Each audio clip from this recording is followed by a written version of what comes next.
My name is Sophia Haddad, and I'll be talking about Aztec marriage. So this is just an overview of everything, and then I'll go more in depth. Marriage marked the end of childhood, and generally Aztecs chose their own partner, though parental and calendar priest approval was required. The marriage ceremony lasted for 4 days. Commoners had one partner, and rulers were polygamous. These are what the typical steps to marriage looked like in Aztec culture. First, the family of the boy and teachers at Telpocali, the boys' school, would decide when the boy was ready for marriage, when he was mature enough. Then the family would discuss which girl would make a good wife, and he probably already had a relationship with a girl he met at Kuakali, which is where young people learned religious dances and songs. Then they'd meet with a matchmaker who facilitated marriages, and the matchmaker would consult with the calendar priest, who would decide if the birthdays of the couple were a good match. Then the matchmaker would ask the parents of the girl's permission to marry the boy.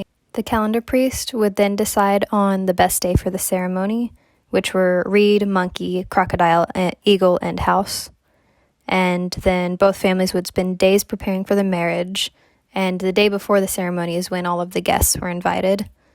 And then the bride would get ready for the ceremony in her own home, with the help of the family and matchmaker. Once it was dark out, the bride would be led to the groom's home, where the ceremony would begin. And I'll go into that in depth a little bit later. So after the ceremony, the couple was led to a chamber by the matchmaker, where they would consummate the marriage. And after 4 days, another feast was held to celebrate the consummation of the marriage. Now I will discuss what the marriage ceremony was like in the context of this image from the Codex. As you can see here, they are literally tying the knot with their garments, which shows the union of the couple and was how the matchmaker began the ceremony. The man sits on a woven reed seat, suggesting that he's more important than the wife, and the woman is wearing nice garments. Her tunic and skirt has nice embroidery. And you can tell the marriage has not yet taken place because her hair is down.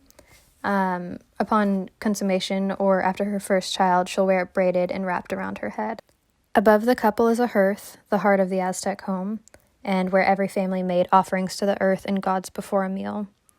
Below the hearth is a bowl of incense called copal, which is tree resin, and that would be burned as an offering so the gods would bless their marriage.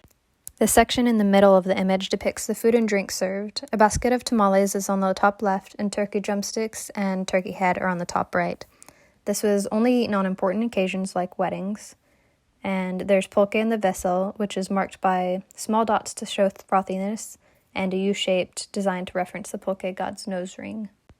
Around the edges of the image are 4 elders, 2 men on the left and 2 women on the right.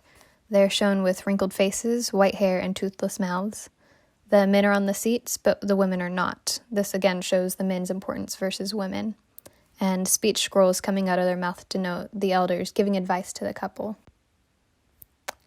The bottom of the image depicts the moment right before the ceremony. 4 small women holding torches light the way. The middle woman is the matchmaker carrying the bride into the groom's home. And the bride wears a hair covering and her mouth is painted red, which shows that it's a religious ceremony, as those are features usually associated with goddesses. And then, as I've put arrows there, there's footprints leading into the home to begin the ceremony. After marriage, the couple would set up household, usually in a compound owned by the husband's family. The Aztec wives' duties were to cook, clean, and weave, while the husband's duties were to farm, do a trade of some sort, and do their military service. Both genders' duties were valued equally, as it took both for a successful marriage. The newlyweds often obtained plots of land in the husband's home neighborhood, which were used to grow crops to provide food for their meals. Newlyweds were expected to contribute to Aztec state via tribute provided through Calpulli, which was an organized group of people who lived near each other that worked together to supply tribute to the Aztec state. Both the husbands and wives contributed. The men helped with the Calpulli's crops and served in the military, while the women wove clothing. Overall, the most important thing for newlyweds was to procreate and teach the kids proper roles and behavior. As for royal marriages, they are slightly different than what's been described thus far, which were more for commoners. They instead served a political purpose, so they didn't marry for love, but to create alliances with other cities where the wives were from.